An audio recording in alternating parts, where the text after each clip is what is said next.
All right, Marcia, Karla? what category do you fall into? The 95 or the 5? I'm not in any category. She makes her own category.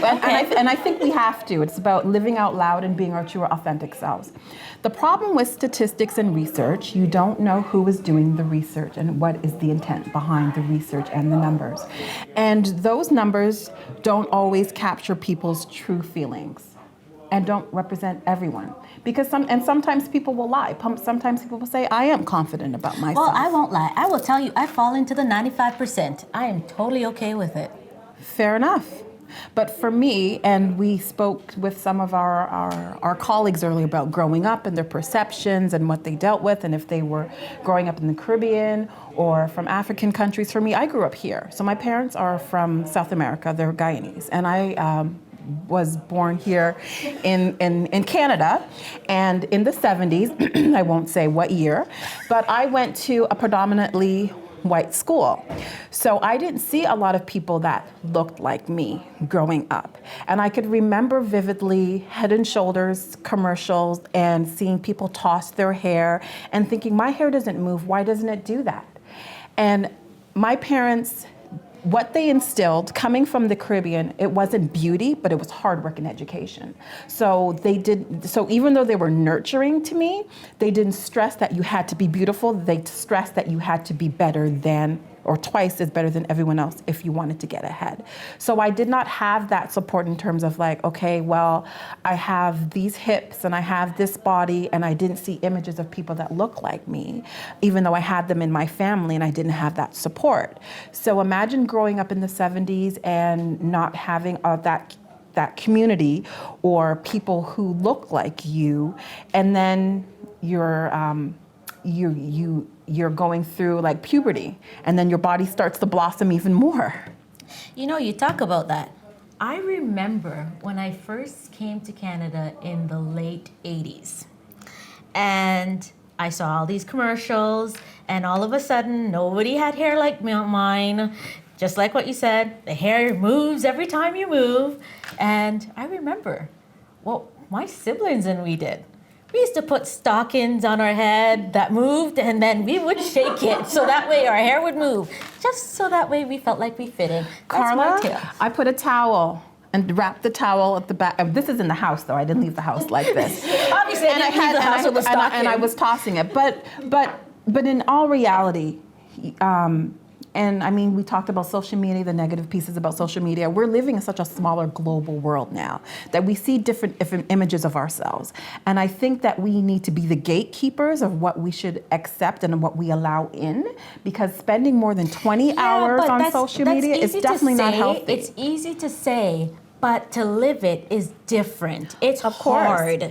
So, like, you're looking at images of Kim Kardashian, Beyonce, and whoever else is out there. And when you look at them, they got va-va-voom. But why not look at images of Michelle Obama? Why not look at images? But even when you look at images like Michelle Viola Obama, Davis? no. When you look at Michelle Obama's got a banging body too. She does. Right. So when you say that, it's like saying, okay, what about those women that or girls that don't have that body? But Karla, you body? had led with Kim Kardashian, who has enhancements, and Beyonce, who has, I don't know.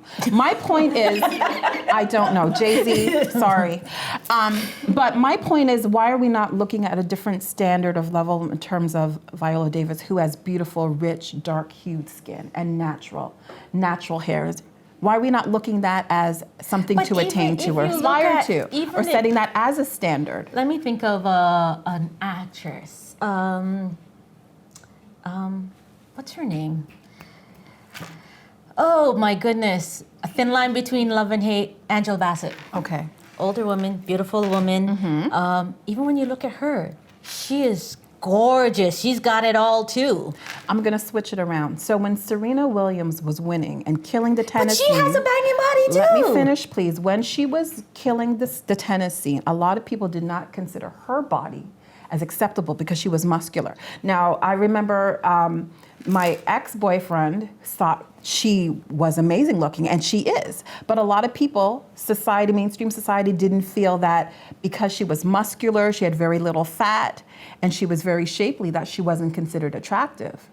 So now let's look at, again, right, what we hold as a standard of attainable, what we want to attain as beauty, and what we're chasing in terms of getting surgery and enhancements.